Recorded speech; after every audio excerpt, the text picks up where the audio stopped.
Aí eu estou com o microfone, obrigado. Muito obrigado, Mário. Eu queria agradecer aos... Eu estou só marcando o horário aqui. Eu queria agradecer aos organizadores desse curso, que já virou uma tradição. E virou uma tradição, inclusive, no meu ano letivo, porque sempre sou convidado para falar aqui. Queria agradecer também a Deus, a minha mulher, aos meus filhos, aos meus bisnetos que vão nascer daqui a uns 20 anos. E pronto. Ótimo. E o tema que eu vou discutir na conferência passada eu falei sobre epigenética, falei sobre genética da homossexualidade, discutindo quais os aspectos relevantes e as últimas descobertas nessa área, os últimos estudos feitos com a genética da homossexualidade. Nós, quando era estudante aqui na faculdade, a homossexualidade era discutida na psiquiatria. Havia sempre uma interpretação psicanalítica da homossexualidade. Seriam homossexuais homens que tinham mães muito cuidadosas, que os cobriam de carinho e de atenção, crianças mimadas e que se fixavam na figura materna. E a homossexualidade feminina seria o contrário, uma fixação com a figura paterna. E essa interpretação não resistia a menor observação na prática. Você tem homossexuais que perderam a mãe cedo, tem meninas homossexuais que o pai foi embora de casa quando elas mal falavam, mas isso eles sempre tinham uma explicação que enquadrava todos os homossexuais nesse formato. Hoje nós sabemos que a homossexualidade tem aspectos genéticos evidentes, não é? Você tem concentrações de homossexuais em determinadas famílias. Os estudos feitos com irmãos gêmeos univitelíneos, como nós vamos ver, mostram que a homossexualidade é do irmão par de um homossexual, é muito mais prevalente do que na população de um modo geral. E que a homossexualidade existe em todas as sociedades que foram estudadas até hoje. Das sociedades mais, não gosto de dizer primitivas, que os antropólogos não gostam, mas das sociedades mais de coletores e caçadores, e até as sociedades mais sofisticadas, sempre tem uma porcentagem de homens e de mulheres de homossexuais. Nós temos em 1993, houve esse estudo do Hammer, que publicou na Science, uma ligação existente entre marcadores de DNA e a homossexualidade, especialmente em homens. Esses marcadores estariam ligados ao cromossomo X. Esse estudo, quando foi publicado, teve uma grande repercussão na imprensa. Saiu todo mundo discutindo o gene responsável pela homossexualidade, que era uma coisa altamente improvável, porque um comportamento complexo como esse, o comportamento sexual já é complexo em todos nós. Agora, um comportamento ambíguo como é a homossexualidade, eu digo ambíguo em termos de comparação, porque fica entre os dois sexos, muito mais complexo, e não é possível que houvesse um gene responsável que fosse totalmente responsável por ele. Além do que, se fosse assim, a concordância de homossexualidade entre gêmeos univitelinos seria de 100%, e não é. É ao redor de 20%, os estudos que encontram mais chegam a 50%, como nós vamos ver. Na verdade, isso é um artigo muito interessante desse Nguyen, que foi publicado na Frontiers of Neuroendocrinology, que é a genética das diferenças sexuais no comportamento e no cérebro. Nós sabemos que o cérebro das mulheres não é igual ao cérebro dos homens. Nós temos um dimorfismo na formação do cérebro. Por exemplo, o cérebro da mulher adulta consome 27% da energia do intake calórico. O cérebro do homem adulto consome 23%. Nós gastamos menos energia no cérebro do que as mulheres. Não tenho a menor noção do que quer dizer isso, mas é uma diferença. É uma diferença entre os gêneros. Em 2009, quer dizer, você tem você tem diferenças genéticas sexuais no cérebro, além de ter no comportamento, é evidente, não é? Isso é muito bem documentado. O comportamento sexual na evolução foi revisado por esse Bailey, é um estudo muito interessante que saiu no Trends in Ecology. O estudo mais completo sobre a prevalência da homossexualidade numa população é esse que foi feito na Austrália. 8% da população masculina e feminina é de homossexuais. Nós estamos considerando homossexuais quem? Todas as pessoas que têm práticas, que fazem práticas sexuais com outras do mesmo sexo. Sejam homens, mulheres, transgêneros, todas que fazem prática sexual com o mesmo sexo estão sendo chamadas de homossexuais. E os estudos entre os irmãos gêmeos univitelíneos, né? A concordância é mais ao redor de 20%. Alguns estudos feitos com pequenos números têm concordâncias mais elevadas, mas a concordância é de mais ou menos 20%. É lógico que as primeiras teorias para explicar a homossexualidade vieram dos hormônios sexuais, não é? E aí surgiu em 59 esse paradigma, chamado paradigma de Jost, que é a exposição pré-natal aos andrógenos. Em animais de laboratório, a gente comprova isso. Você pega no embrião, coloca imediatamente com doses altas de andrógenos, ele desenvolve o fenótipo XY. Quando você priva ou coloca na presença de estrógenos que bloqueiam a testosterona produzida, o fenótipo fica mais frequente, fica XX. Mas, na verdade, esse paradigma nós vamos discutir com mais detalhes, mas o que nós temos aqui, que é quando você tem os fetos XY, que estão com uma quantidade maior de testosterona antes do desenvolvimento dos genitais, ele desenvolve um padrão XY e os outros que têm uma concentração menor, o padrão XX. Mas em 2008, esse é um estudo antigo, esse paradigma de Jost foi enunciado em 59 e não foi contestado por quase meio século. Mas hoje a gente sabe que quando você pega animais de laboratório com testículos formados e um nível normal de testosterona produzido, de andrógenos produzidos, mas tira o gene que controla o receptor androgênico, ele desenvolve genitais femininos. Quer dizer, ele tem testosterona normal e a única diferença é que ele deixa de produzir o receptor androgênico, o receptor para testosterona. E aí, ele, embora seja XY, ele desenvolve órgãos sexuais femininos e comportamento feminino também. Então, isso implica nesse locus do receptor androgênico como sendo muito mais importante, na verdade, do que a quantidade de hormônio que você tem na circulação. Não adianta ter o hormônio se ele não tem onde se ligar. Se ele não tem onde se ligar, você acaba desenvolvendo um padrão feminino, genital e de comportamento. Em 81 surgiram esses estudos mostrando que o testículo começa a secretar testosterona ao redor da 8ª semana. É muito precoce a produção de testosterona pelos testículos. E o fálus e a vulva são formados nas semanas de 9 a 15. A testosterona é presente também nos fenótipos XX e em quantidades muito razoáveis. De onde vem essa testosterona?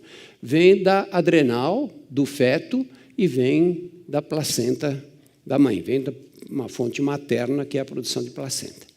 Então, nós temos aqui uma sutileza, não é que as coisas são tão simples quanto se imaginava anteriormente, que quem produz testosterona tem genitais masculinos e comportamento masculino, e que quem não produz não. O sexo feminino produz testosterona.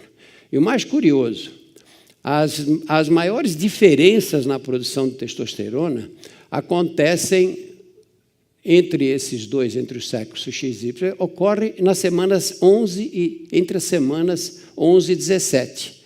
Porque nessas semanas, em geral, no feto XY, você tem uma produção mais alta de testosterona. Mas os níveis de testosterona entrecruzam entre os dois sexos todos os tempos. Isso é um conceito, eu nunca tinha ouvido falar nisso antes de fazer essa revisão.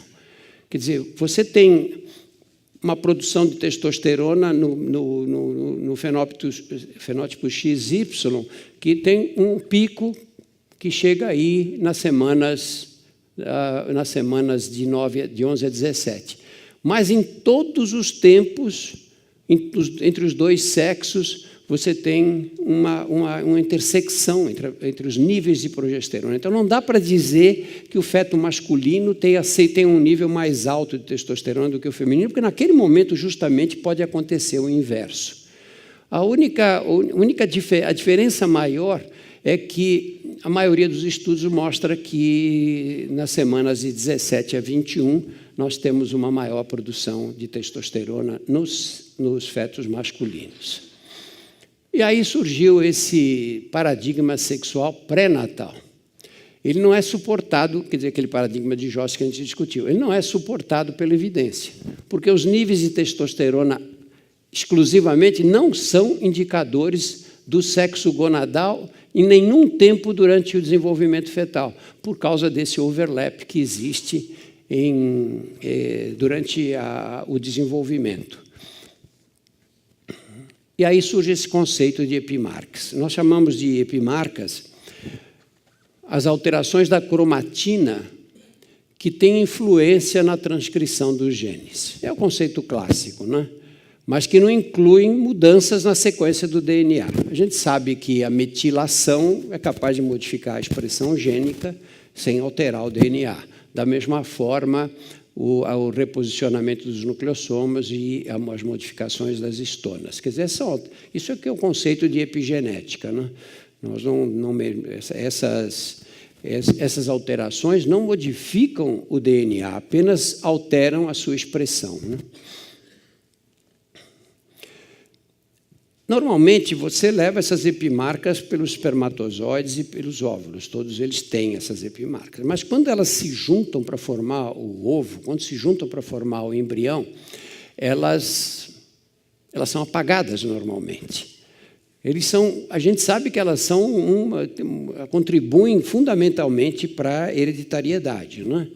E quando você tem alterações epigenéticas relacionadas com o meio, você pode feminizar cérebros e comportamento de animais de laboratório, feito em camundongos, e essas epimarcas podem ser transmitidas de uma geração para outra. Isso está bem demonstrado cientificamente.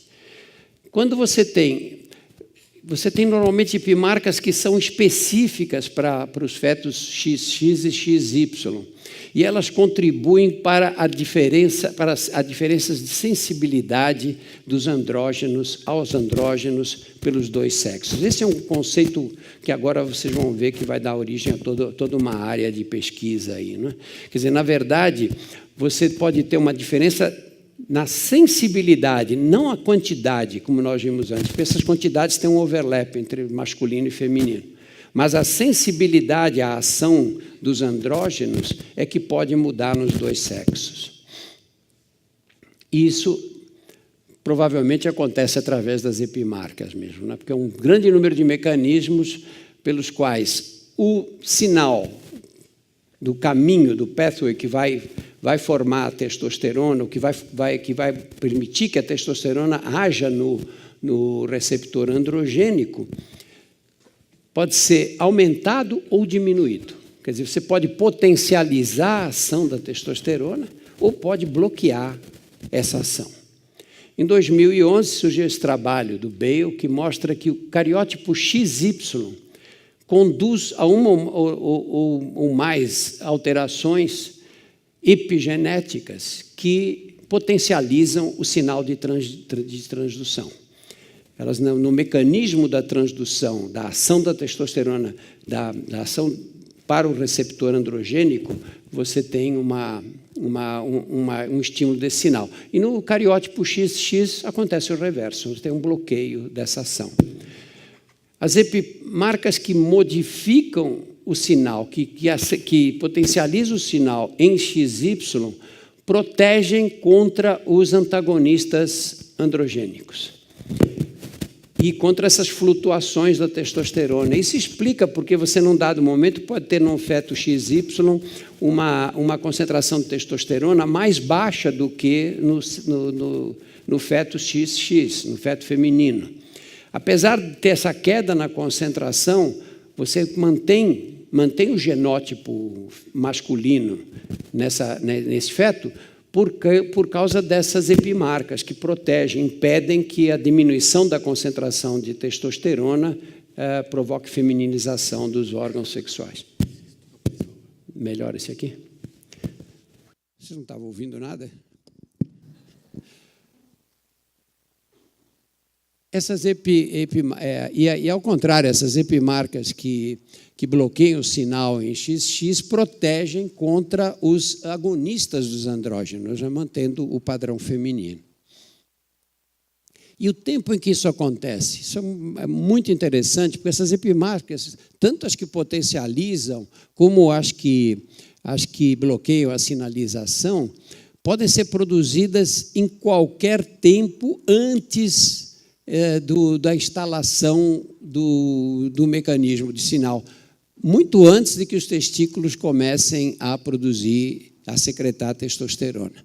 Então, nas primeiras, logo no embrião inicial, antes da fase de pré-implantação, você já tem epimarcas claras que vão sinalizar para um sentido ou para o outro. E em 2007 surgiu esse trabalho do Michelson, mostrando que essas epimarcas produzidas tão cedo têm o potencial de ser dadas, de ser transmitidas de uma geração para outra, né?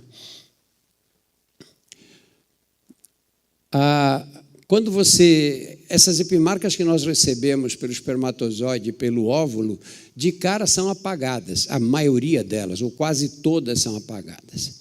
Mas, em seguida, você tem a expressão de epimarcas de novo, que o feto vai aí fazer uma genome-wide, não sei como se traduz isso, uma leitura inteira do genoma e produzir marcas novas nessa fase. XX e XY, veja como essas variações são absurdamente precoces, não é? Só que você já... Cadê elas? Está aqui? É isso, né? Não. Aqui. Os embriões masculinos e femininos são diferentes desde a fase do blastocito. E as epimarcas que eles produzem nesse momento são candidatas para ser os agentes causativos da canalização do dimorfismo sexual em resposta aos andrógenos circulantes. Quer dizer, na fase de blástula, o embrião sequer está implantado. Ele é um pequeno grupo de células que acabou resultando da fecundação. E aí já há diferenciação entre os dois sexos. Em 2008, surgiu esse trabalho mostrando que essas epimarcas são sexualmente dimórficas. E quando você herda, isso vai influenciar o desenvolvimento sexual no sexo oposto. O que quer dizer o seguinte, que eu recebo uma epimarca do meu pai e uma epimarca da minha mãe. E cada uma delas vai apontar uma determinada direção. Como nós vamos ver, isso acaba estabelecendo uma guerra entre as duas epimarcas, de modo que uma vai sobressair a outra. E esse dado é importantíssimo também, porque você pode ter epimarcas que são sexualmente antagônicas, e elas podem desenvolver uma gônada numa direção diferente, numa direção discordante. Essas são chamadas de SA epimarcas, que vem de Sexually Active Epimarcas, né? Sexually Antagonic Epimarcas, desculpe. Então, são epimarcas que dão que têm um efeito antagonístico.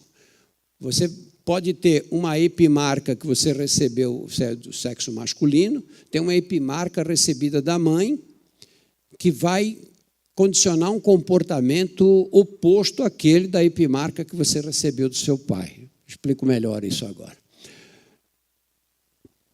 Nós, juntando essas informações todas, nós temos estudos de pedigree, não mostram que exista um SNP, nem uma fração, nem uma área do DNA que seja diferente, que explique a associação da homossexualidade familiar em homens e mulheres.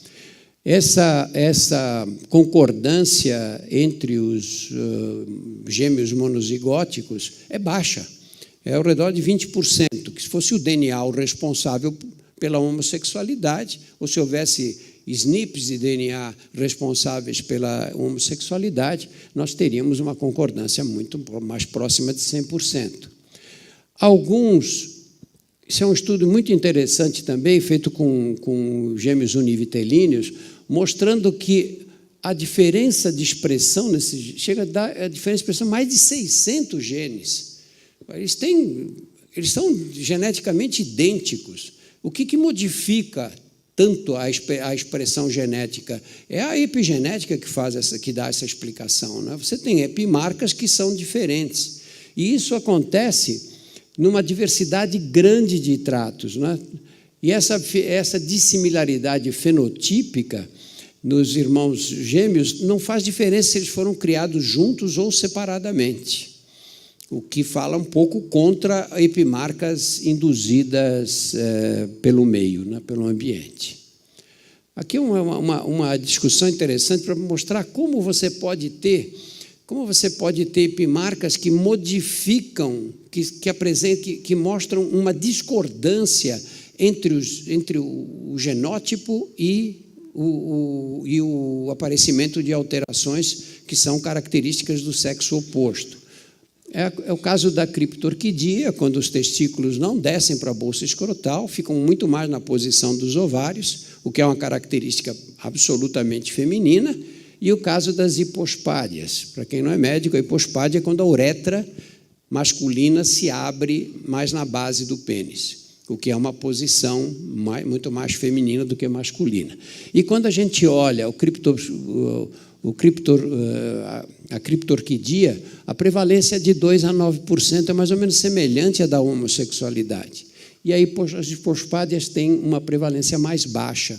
Logo no nascimento da criança e tal, ela é geralmente baixa, mas se a gente considera toda a variedade de hipospádias, nós temos aí 3 a 4%. E nós temos uma associação familiar, famílias com mais problemas desse tipo, e uma baixa concordância em irmãos gêmeos univitelíneos, 25%, da mesma ordem da homossexualidade também. Quer dizer, nunca foi identificado um determinado gene responsável por essas duas alterações.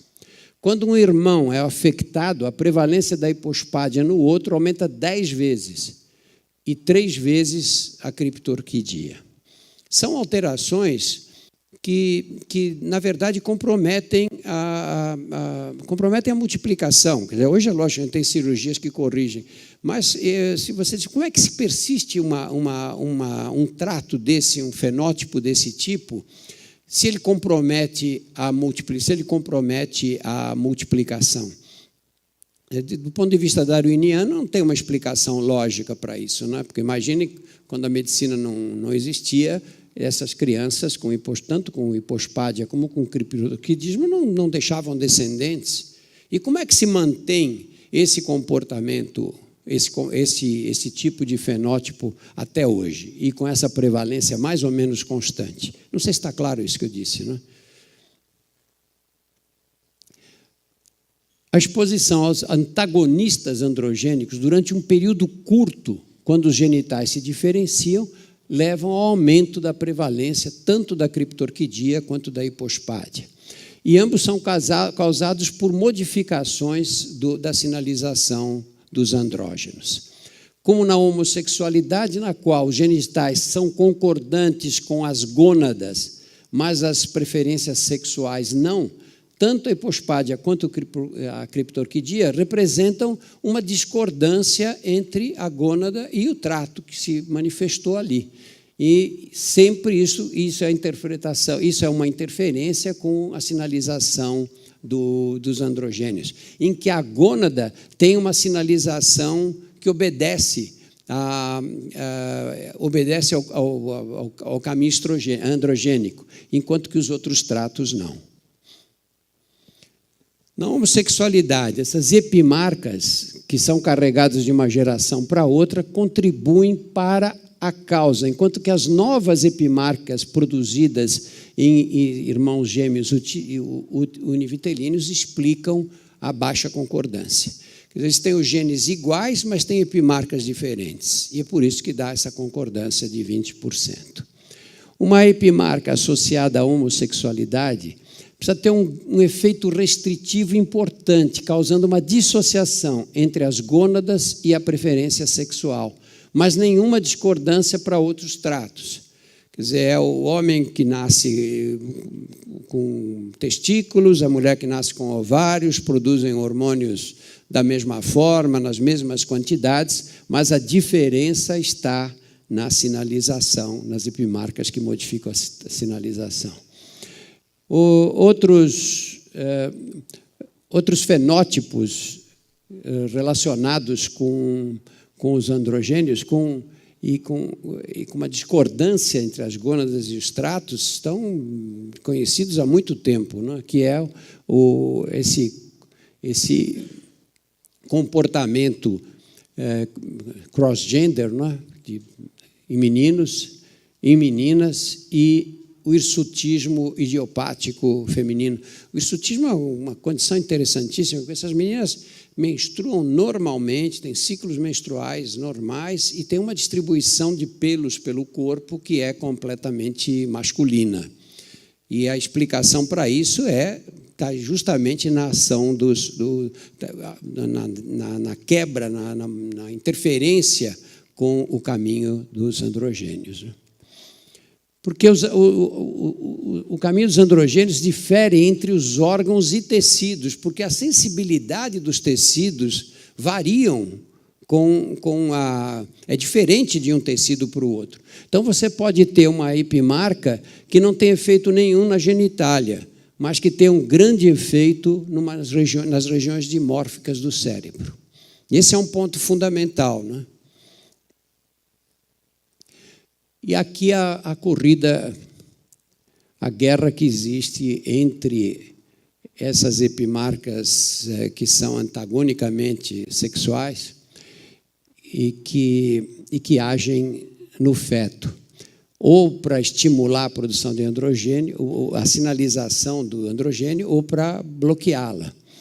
E o que se admite é o seguinte, que você tem essas epimarcas que favorecem um sexo e que gera uma seleção no outro sexo para envolver novas epimarcas para proteger contra esse efeito. O que quer dizer o seguinte, você recebe para uma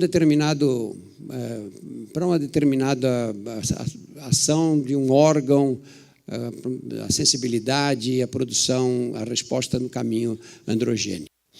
Essa epimarca você recebe uma da mãe e uma do pai, e mas elas não têm o mesmo grau de eficiência. Você pode ter epimarcas masculinas que são produzidas em resposta ao genótipo XY, já nas células primitivas que canalizam o desenvolvimento masculino, aumentando a sensibilidade fetal à testosterona. Isso requer a combinação de marcas que são herdadas. Se você, para ser homem, na verdade, para ter um genótipo completamente masculino, um comportamento completamente masculino, você tem que ter recebido marcas do seu pai que são mais fortes do que aquelas que você recebeu da sua mãe. São mais fortes, elas têm uma ação no caminho androgênico muito mais potente. E, ao contrário, no caso das mulheres, elas têm que ter epimarcas que bloqueiem essa ação mais fortes do que a ação da epimarca masculina, para ela poder desenvolver um fenótipo feminino em todas as suas características. Então, na verdade, segundo esse conceito, a menina homossexual recebe uma epimarca do pai que é mais forte do que aquela que recebeu da mãe. Mas mais forte eu digo no sentido fisiológico do termo. E o menino homossexual recebe uma epimarca da mãe que sobrepuja aquela do pai que ele recebeu. E isso vai ter ação em todos os tecidos. E isso vai mostrar a explicação para você ter um comportamento que é discordante com os órgãos sexuais, né? E esse trabalho que foi publicado em 2014, que eu acho que é um trabalho muito importante, é o mais importante da área, pelo grupo do Eric Wieland, da Universidade da Califórnia, em Santa Bárbara. Eles avaliaram 140 mil regiões de DNA em 47 pares de gêmeos univitelíneos. Em 37 pares, os gêmeos eram discordantes, um homossexual, o outro não. E em 10 pares nós tínhamos concordância. E eles identificaram 5 regiões onde o padrão de metilação, uma coisa específica da epimarca mesmo, né? O padrão de metilação tinha uma relação direta com a orientação sexual em 67% dos casos. Esse trabalho é um trabalho muito importante, foi publicado e depois saíram várias revisões citando esse trabalho do Wieland. Muito bem, acho que era isso que eu queria mostrar para vocês. Eu acompanhei o que aconteceu com a AIDS nesse período todo e o pessoal da minha geração pegou a AIDS barra pesada mesmo. Entre o Carandiru e a clínica no Hospital do Câncer, tinha uma época que eu perdia 4, 5 doentes por semana.